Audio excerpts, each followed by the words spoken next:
Hey, welcome back to another episode of Star 42 with Michael and Jace.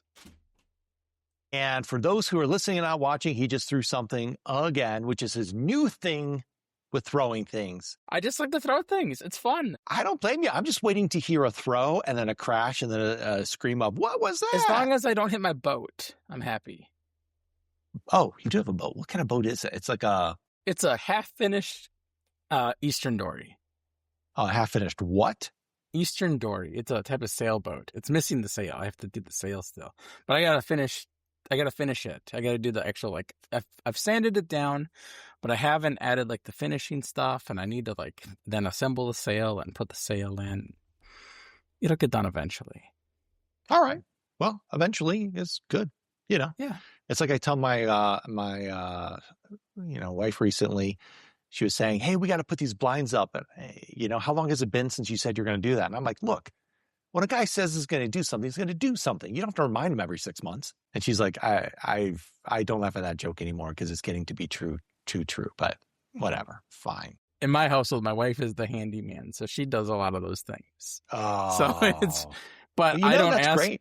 I don't ask her to do the things. She just does the things she wants to do. There's things around the house that I can be like, hey, could we fix this? But at the same time, I don't want to bother her with that stuff if it's not important. And most of the time, understand that. All right. Great. Well, it is January 27th. And technically, so our last two episodes, of which one was published, one is going to be published, and then this one, the last two episodes, we had to break into part 1 and part 2. So I think technically this is going to be episode 16, but I think we're going to post it as episode 15. But right. Anyway, it's January 27th. 2026.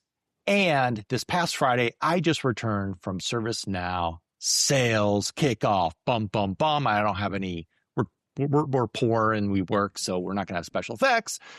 But needless to say, that was one topic we wanted to talk about because I can give my wonderful impressions of it, how great it was. And, I've never been to Sales Kickoff. I've heard about it because I've had things presented there that I made once. Yeah, I told you. Cool. I told you. Multiple people told me. Yes.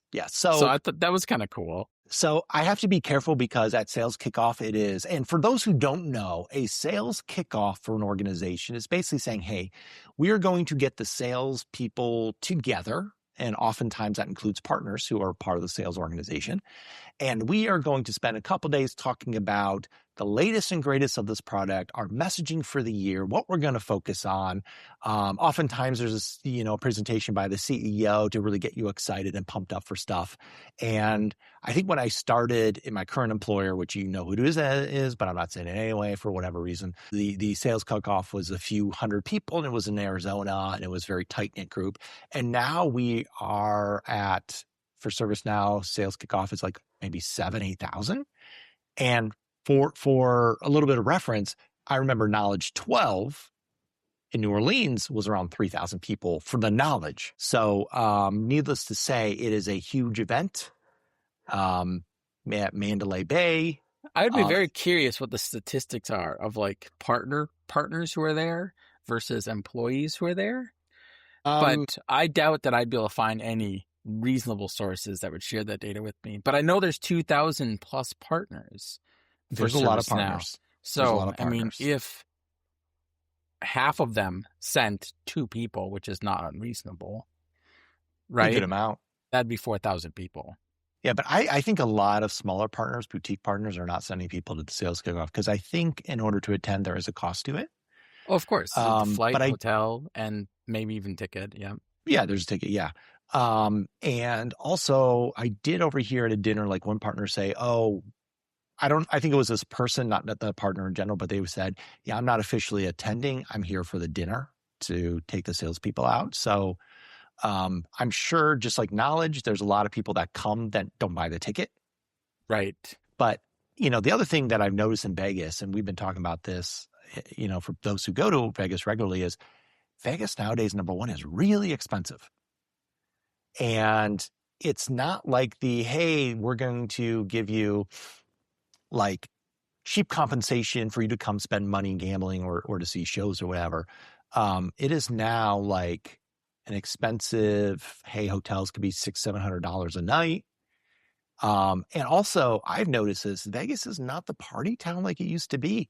It used to be, no matter what day of the week it was, Monday, Tuesday, Wednesday, whatever, if you're out on the strip at 12, 1 a.m., it was still partying. People were still on about. I mean, and now... Is that Vegas, though, or is that the company we keep? No. I'm just saying, like, even just going out, like, if you're out walking on the strip, which I have at 2 a.m. and sometimes during the week, it was always tons of people around, going from like one hotel to another hotel bar, whatever. But now it's totally dead. I mean, I don't know that I agree with that entirely. Because like when I would stay on the new strip, I felt it was quieter later. But on the old strip, always busy. I don't know, Vegas Boulevard or whatever, the main strip. Yeah. I mean, you're talking the strip with Aria and the Venetian and all that stuff. That's all the new strip. I don't know. I wasn't there in the old times, so. No, the old strip still exists. It's like a mile away. Really? There's 2 strips? I didn't know that. Yeah, there's another strip. You haven't been there? You should go there. Like, I think I've heard people who go there, and it's like interesting. It's just different. That's all. Well, anyway, I'm used to their conferences I've been at, which are during the week, by the way. Yeah. Especially before COVID. 12, 1, 2 in the morning, there were still tons of groups of people around. You're probably right. And now you can be there 1, 12, even 12, which I don't think is that late for Vegas. The strip will just be totally dead. Now, part of it is they've done a really good job of building all these bridges over Las Vegas Boulevard, where now there's no one crossing the streets. But still, I've just, in the past few years, I've just floored by how dead it's been. Maybe the weekend's different. I don't know. I can't imagine being much different because a lot of people are there at, for conferences and stuff. But I don't know. I have no idea. So I don't know. But needless to say, Vegas is not what it used to be, is what I'll say.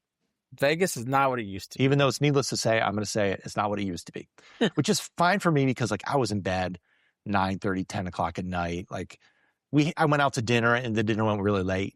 And, like, I think I got out by, like, close to 10:30, 11. And I ran into this group of people, and it was ladies, and they were just dressed to kill. It was like, wow, they're going to go get their party on. And then one of them turned around and was like, Slobodnik. I was like, oh, I know this group. And then I'm like, oh, these are my coworkers I have not seen in a different light. And they're like, come on, we're going to whatever. And I'm like, no, my bedroom up that way. Good night. Yeah, you should have went with them. I had a flight the next morning. Seize the moment, man. I've seized the moment enough. I'm like, nope, I'm going to bed. I was in bed. I could tell you I drank half a glass of wine, half a beer the whole time. I have to be careful with how I say things around some people. Like, I think about things like, this may be the last time I see this person. So often. So when I see something like that, I'm like, I should really be part of that.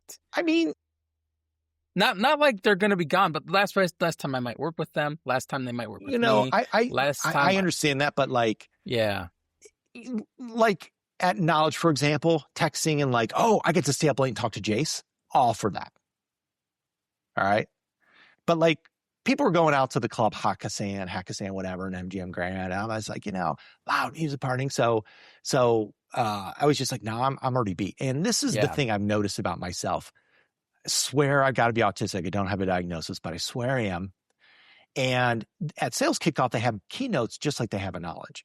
And you go into these big arena, thousands of people, just like Nulledge, and they have all these big bright lights on you and loud whatever because they're trying to pump you up. I'm sitting there with earplugs and sunglasses. And we had 2 days of keynotes. And the first day, I'll be honest, was like, vibe's not feeling it. Like, people weren't whatever. The second day was kind of some of the same stuff, and they were showing things. I'm like, all right, cool. Like, I already know this. Like, I already know how ServiceNow is. This is not surprising to me, I guess. Maybe I'm just whatever. I've been around so long. The only thing I really enjoyed from that set keynote was Bill McDermott. Just his mannerisms, the way he tells stories. He gets up there. Yeah, you're like, yeah, Bill, man. Yeah. He's a ball of energy. He's full ball of energy, but just he's very authentic the way he talks. He's really like, yes, I believe what you're saying. And also, what I've seen with customers in the industry and everything, it aligns with what I've seen. Stuff he's talking about with AI, I'm like, hey, I wrote about this in blogs in 2013. Autonomous IT that we're now starting to talk about. I'm like, I wrote about this now. I did say Google is probably the one to bring it to the table. So I missed that boat, missed that prediction. But needless to say, I was writing about and thinking about that of like, how can AI just start to see patterns and run things automatically? So the Bill McDermott part was the best. The problem was it was at the end. And personally, for me, with the energy I get out of it, I could have gone to that and been fine. A lot of the other stuff, I get the messaging. I think it's great. But when I'm sitting there for like an hour and a half, 2 hours with bright lights on me, and I was wearing sunglasses and earplugs, by the end of it, I'm like, oh my God, it's like 11 o'clock in the morning and I am so exhausted. And I got an 8 hours of sleep and didn't drink. The overwhelmingness of it is so exhausting, and all the people and the noise in Vegas. And, that's the part that gets me, where I come home and I'm like, I'm exhausted, and I slept, I didn't drink and didn't party, and drink a lot of water. But it was cool to see the messaging. And by the way, Dave Wright did get up and talk about like what he sees as innovation, which was the same presentation he called you out, your name out a few years ago. His stuff was awesome too. The stuff was like, whoa. Yeah. Thinking about AI could be so dynamic that it could create things for you of UI components right when you're just asking it questions. And I'm not going to say more about it because that's coming. I don't know if it's coming or not, but ideas about what it means with AI and platform and user experience completely turning on its head of what we used to think. So that part was exciting. Dave Wright, Bill McDermott, two best. If you go to Nulledge, hear them speak. Everyone else, I think it depends on your cup of tea. I mean, speaking of people speaking, right? You have also Nulledge is coming up, like ServiceNow's official Nulledge. Nulledge is coming up. That's right. How's that going? There's Nulledge and there's Nulledge. So Nulledge. Wait, which one are we talking about? ServiceNow's official Nulledge. Oh, May Nulledge. May Nulledge is coming up, and they've released 240 of their sessions. Yes. So that's exciting. And there's only like 30 of them or 40 of them that are just ServiceNow talking. Well, some of them I don't have it filtering properly to see it. But anyways, there's a bunch of customers speaking, and some of the stuff isn't about AI, which I'm excited about. Don't get me wrong. I think AI is fantastic. I think AI can be used in great ways. I just think that it needs to be positioned in a way that seems valuable to everybody. And I don't think it's I agree. Yet. I agree. And before we get into that topic, the last thing I have to say about Sales Kickoff, which did have a lot of great stuff. I'm not poo-pooing some of those keynotes. I'm just saying, hey, for what I got out of it and the overstimulation, not all of it was the best in that regard. But I will say this, they had Weezer. So during the McDermott era, he's all about concerts. And I have spoken of not being very happy with some of those, with the Nulledge conference, you and I, that's how this stuff started really. But I will say this, they had Weezer for Sales Kickoff. And Weezer, I have an emotional attachment with, because when I was like 15, a loser in high school, somehow I got like their Blue album and it like just connected with me. And so like, there's that emotional attachment of like, oh, I can listen to music instead of, I don't know, going psycho, what kids started to do shortly after. And so I was like, yes, I've wanted to see these guys in band for like 30 years. And the lead singer, by the way, I found out his father passed away like 11, 12 days ago. Oh, no. So I know. So I found this afterwards where I was like, oh man, thinking about him playing, he was probably not like in the best mood to play, which, I mean, they did great. It was an awesome concert. And I got to give really big credit to that guy. Cuomo was his last name. I don't remember his first name now, that he still went up there and performed. And yeah, I don't think he was most excited, but look, Weezer is a Gen X band. If they come out kind of like pissy, whatever, not wanting to do something, that's the whole vibe in my opinion. And it actually works well. And I was right there in the concert the whole time, jamming. I got a guitar pick. Look, there it is. Nice. Was it at the Sphere? No, it was just in the arena at at the main event. They would not have packed the Sphere like that. And honestly, for someone like Weezer, I mean, I think they've played at the Sphere, but I just feel like if I want to relive like more of those 90s Gen X concert days, the Sphere is not it, people. I'm just wondering what venue they were at. No, they were at like the Bud Light Arena in Mandalay Bay, which, there was still a lot of room. Like they had limited floor spacing, and I was right there. There was like the gate to the stage, one lady, and then me, and so I was right up there. And of course, I'm really tall, so I don't know who was behind me. I feel sorry for them. But awesome concert, just nonstop, a good hour or so of just great hits. And like I said, was more of that. The Sphere, I get Gen X playing in the Sphere, but I also feel like, Gen X was always the anti-society, anti-norm kind of generation. Oh, man. When you talk like this, it reminds me of a concert I went to years and years ago. I used to go to a movie horror convention in Minneapolis called, I have to be careful I say it. It's called, not Rocky Horror. No, it's called, what is it called? I can't think of the name of it. Anyways, it's a movie horror convention, Crypticon. Oh, okay.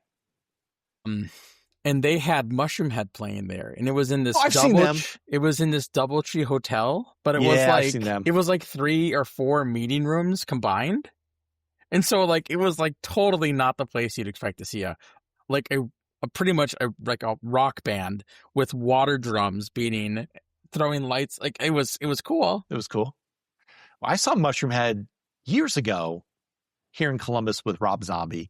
And it's funny because this was over 10 years ago. I worked at Children's Hospital. And there was this guy, this big guy, bald, big beard, someone you can imagine at like a Rob Zombie concert. And he was a networking guy. He helped me with something. And we had talked earlier about like going to see Rob Zombie and never seen him. And he helped me with something like, I think his name was Jeff. I'm like, Jeff, thank you so much. I'm telling you what, next time Rob Zombie comes into town, I'm getting you a ticket. We're going. And he's like, no. I'm like, yes. Rob Zombie came to town. I'm like, dude, are you free this night? We're going. He's like, you don't have to. I'm like, yes, we are. So that may have been the 3rd or 4th time I've seen Rob Zombie. And of course, it was older. Crowd was older. And it was funny because we're watching this concert, Mushroomhead opened, and we're like, the music's pretty good. And we see the drummer, and we're like, wow, she's pretty attractive. And we're like, oh, cool, the drummer. I think that was I don't think we're talking about the same band. Maybe not. Well, let me finish my story anyway. Yeah. And so it was funny because like, he ended up like, after they played, he ended up seeing her later on and was like, yeah, you could tell like all the makeup and everything. Like it was one of those cases where it was like, all right, still trying to keep this like really attractive. Maybe she wasn't a drummer. I don't remember who she was. I don't know. It was just one of those cases where it's like, you're getting older when you kind of see these bands. You're like, oh, wow, they're so hot or whatever. And then you see them in closer and you're like, oh, they're old like me. Well, yeah. The band I was talking about, they all wore masks. Maybe so, like, it was. I swear it was Mushroomhead with Rob Zombie. Maybe it was. I don't know. I have no idea. But it was funny because finishing the Rob Zombie story is he is getting older and the crowd's getting older and he's not putting on the huge theatrics like he used to in earlier concerts that I saw, but his music was really great. We had a great time. And it's funny because there was one young kid who tried to start a mosh pit and you see 10 arms just go on his shoulder. No, our knees can't handle it. But needless to say, on the concert I went to, yeah. Maybe it was. I swear it was Mushroomhead though, but it might have been. Maybe it was the same. Maybe they changed. Because when I saw him, it was a long time ago now. It was before. Right. It was at least 12 or 13 years ago. It was probably around that same time. But needless to say, Weezer, great concert. It was a bucket list concert for me. So thank you, Bill McDermott and ServiceNow. I had a big emotional moment there. And I was glad I went. I'm glad I stayed for the concert. And I only have one more bucket list concert of my life that I wanted to go. 9 Inch Nails, February 20th, Schottenstein here in Columbus, Ohio. No one wanted to go with me, but I got pit tickets. I'm going to pay for it. And I'm excited for that because I've never seen them in concert. I love Head Like a Hole. That's a great song by 9 Inch Nails. I hope they play it for you. Play it. One more question about SKO. Did you get to connect with your coworkers or other people you were hoping to see? Because in my opinion, those events that's the biggest draw for me. It's seeing the people and seeing them in person. Yes. Being able to talk to them and connect with them at least briefly in person. Absolutely, yes. And the nice thing about Sales Kickoff is it's mostly internal. So you're meeting people for the first time, even though you may have been in meetings with them, catching up with a lot of people I caught up with. There were some people I didn't get a chance to connect with because like Nathan Firth. I think from Awesome. Awesome. He messaged me on LinkedIn and like, hey, you want to connect? And I was like, yeah, this going on. And by the time I finally was like, I'm free, he's like, well, I'm already heading out. And it's kind of cool to see a lot of like the I'll say like ServiceNow OG people in these things. But it is a great connect. And, Sales Kickoff used to be small where you would see everybody you'd want to see. Yeah. Now it's like Nulledge where there's people there and you never see them. It's so huge. So the last part I'll say, the big thing I got out of Nulledge, and I think this is a ServiceNow messaging thing, is, we have, and you can see this in our ServiceNow advertisements, by the way, AI adoption has not been as prolific as I think what a lot of organizations have said. And the big messaging is, hey, we are wanting to come and focus on that. So a lot of the messaging wasn't just, hey, we're trying to sell AI. Most of it was, look, and this goes with my big philosophy of AI in general. ServiceNow is all about workflow. You can only get so efficient with it with the data and processes you have. You can do process mining, which if you want to get into process mining, go look up a guy named Dan Grady, smart dude, friend, product manager. He can really go show you great stuff about process mining. But process mining and automation is only going to get you so far.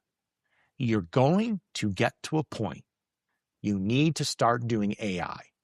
Either AI to get through the data, AI to just have better interactions with people, AI to try to call the automated workflows already. And so a lot of the stuff that I personally got out of SKO was just, hey, I just posted something on LinkedIn about this. We are like on this interesting point where the AI companies, we're probably going to start to see some of the bubbles burst. And while, OpenAI just does the AI with the models, and ChatGPT has been very well renowned in terms of people using it, the truth is, I don't think they've made any profit whatsoever. No, I don't think so either. And, I know ServiceNow and OpenAI announced a partnership recently. And one analyst, I think, was spot on in saying, this is definitely more for OpenAI than ServiceNow. Right. But I think we're going to start to see, hey, these AI companies that have awesome technology have not been able to monetize it well. I mean, there's something to be said about a company that's profitable. Yes. Well, right? I mean, that's capitalism. It's supposed to be, if a company is profitable, it means people want it. It drives the innovation. There is something to be said about capitalism as a system. Now, I'm a socialistic capitalist, or I think I said capitalistic socialist, but I think socialistic capitalist is better, meaning I believe in the fundamental system of capitalism, but it needs to work in the best value and betterment of society as a whole. So that's why I say capitalism for healthcare does not work. It destroys society. I've been playing a lot of StarCraft lately. And so, if I was to think about what AI is in the StarCraft tech tree, it'd be like Zerg faster movement for flying overlords. But also, you have the Terrans with the Marine. Yep. Which is a basic unit. The man in the trenches, by the way, the Marine, the basic unit. Yep. And a Marine, Terran, who knows how to really utilize Marines can actually beat Zergs in a Marine rush. Because the basic man in the trench, Marine, in StarCraft, by the way, techie here for those StarCraft fans, or maybe look it up if you don't know, the Marine can shoot air and ground. He can stay off at a distance. He's very quick and easy to make. He doesn't need special resources to make them. Right. So in the early stages of the game, especially, the Marine rush was phenomenal. And I used to do those a lot and piss off a lot of players because people look down on the Terrans. Yeah. Because Zerg can build quickly and Protoss were so powerful. And then you had the Terran in the middle and they could defend themselves well, but they weren't good for attacking. But if you knew how to use the grunt, the one in the trenches, which is very much like AI, right? There's people using it. Yeah. Yes. Yeah. So the big message I see is just we're at this interesting point where now the pace of innovation for technology has moved so fast. It has. And adoption has not moved fast enough. And it's not a technology thing. It is a people thing. Yeah. Andrew Pishulin just posted on LinkedIn, I think it was yesterday, anybody who's building AI tooling knows that they have to redo their tooling every 6 months, it seems. Pretty much from the ground up, because just the landscape changes. Right? And he's not wrong. Like, if you're not at least rebuilding, you're at least looking at and evaluating the new ways of doing it. Yes. And I'm happy to be associated with ServiceNow because at least their thing has always been workflow. And I know the messaging has been great with talking about ServiceNow as an AI platform. Unfortunately, when there's fears of the bubble, ServiceNow stock drops. I think the analysts who are negative about it don't understand what ServiceNow does. Yeah. Simple as that. Yeah. Well, I mean, the stock market doesn't necessarily reflect how well the company does. It just reflects on how much people are buying the stock and what people value the stock is at. It's not even buying the stock. That's part of it. But I mean, it's part of the equation, right? Because it shows like the whatever. But I'm just saying, like, the stock price is a representation of the amount people are willing to pay for the stock. Doesn't mean that the company is making amazing deals. It doesn't mean the company isn't making amazing deals. It just means companies can lose money. Exactly. Yep. Which blows my mind when like a company comes out and has an earnings call and they've done so well, and the stock drops, and you're like, what? Needless to say, I'm not a financial analyst or anything, but if ServiceNow stock is dropping, that's fine because I'm going to get some of it. And the thing that I always say is, look, if the AI bubble bursts, a lot of the enterprise platforms out there, the ServiceNow, Salesforce, Microsoft, of course, they're going to be okay. Right. I mean, they have other things. They have other things. Yeah. But the OpenAI is going to take a hit. What else? I don't know what else. Anthropic, Claude. Yeah. I mean, all the ones that are selling their own hosted versions will probably take a hit. But at the same time, many of them are part of other tools now and workflows. And companies, and not even companies, but like even open source projects like OpenCode and Claude bot. Have you heard about this Claude bot? I haven't looked it up yet. Tell me more. So it is dangerous, but it is very exciting. It promises to give you that personal AI assistant that can do the things that other AI things can't do. I gotta look this up now. Because you hook it on, you can install it on a computer, and you can have it use a Chrome extension to use your web browser. You can have it read your email. You can have it send email. You can have it look at LinkedIn because it's using that browser extension. You can have it. And that's the automation we need. Right. So CloudBot is like where it's at, but there are some things you just got to be very careful about because like if you hook it into these things, it can do stuff you don't want it to do. Right. Mm-hmm. And that's the security mindset of it too. You just got to be aware that it can be dangerous. But CloudBot promises these things. I tried it out the other day, and it was very interesting. I threw it up on a virtual private server on Hetzner, and I couldn't get the browser thing to work because to get it to work, you need a computer with a browser, and that was a headless Ubuntu server, right? That's not going to fly up there easily. But at the same time, like, yeah, okay, it does a lot of the things it says it does. That's interesting. So is this something that runs model locally as opposed to in the cloud? Like what's you connect it to the model you want to connect it to? Okay. So the model's in the cloud. You can choose to connect to a cloud model. You can choose to connect it to a self-hosted model, which I think is the way to go. I know that Claude Code is all in on owning your whole people who are using Claude Code are all in on folks working just in Claude Code, the terminal user interface, the 2E. But you can't leave Claude Code to try out like the new ChatGPT Codex or whatever it is, or the Mistral, whatever their latest thing is, or Quen 3 whenever it comes out, or whatever they have, right? These different other models. Yeah.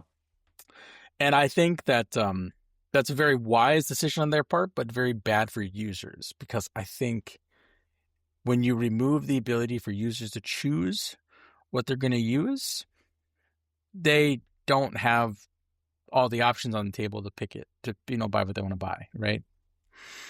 Unless it's Apple, people will just buy Apple even though there's no other options. Like, I mean, there's other options, but I always complain about Apple with this. Like, you have Apple. I mean, we're an Apple household.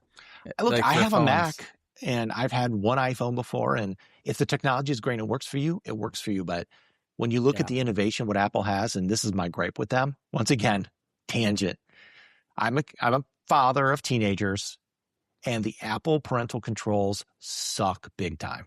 And because I don't have an Apple device, I can't download the app to do it. Number one, is an issue in my mind.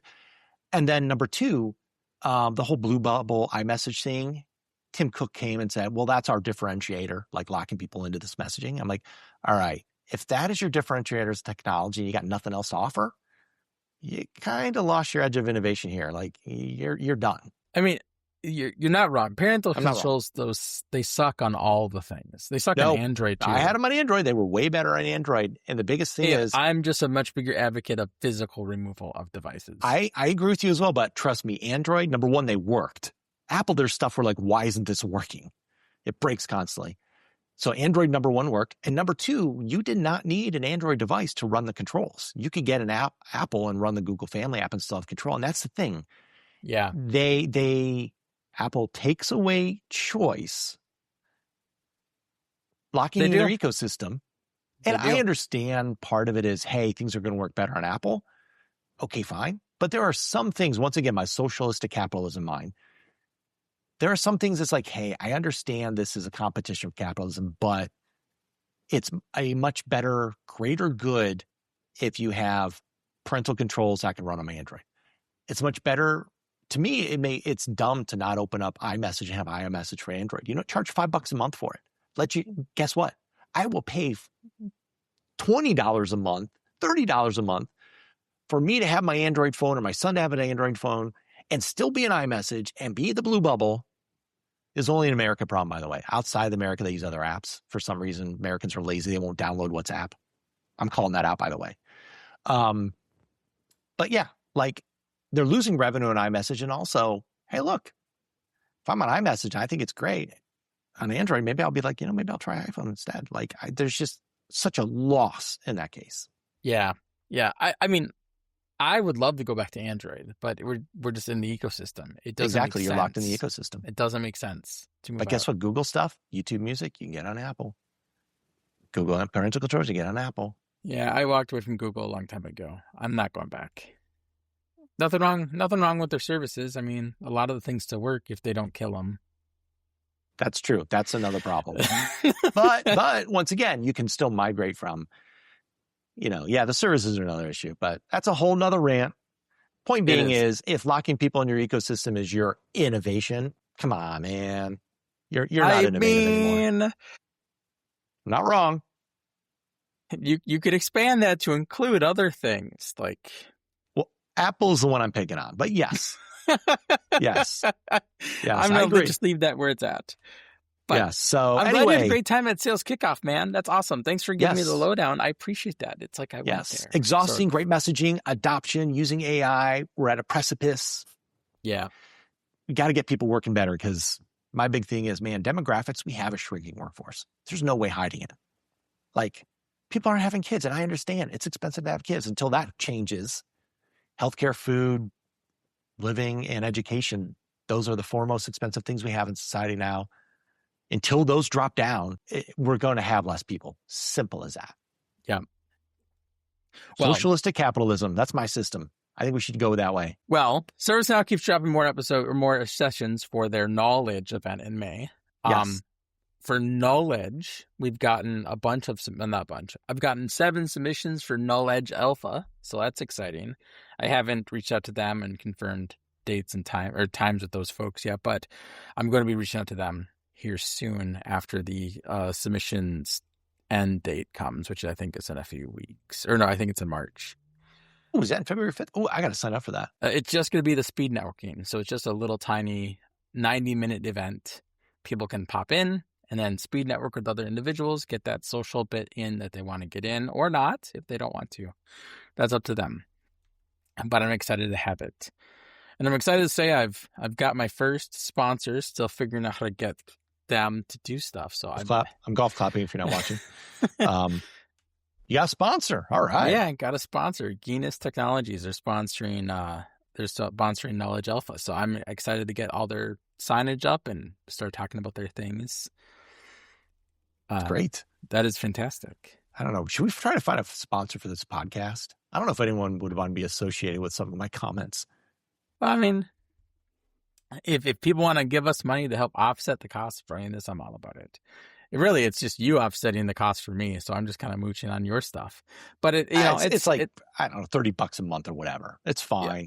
I just got to figure out how to get this working better with posting where like, for those out there, we've kind of been trying to figure out how to best to distribute the podcast, and like posting on YouTube works great because YouTube to me is everywhere.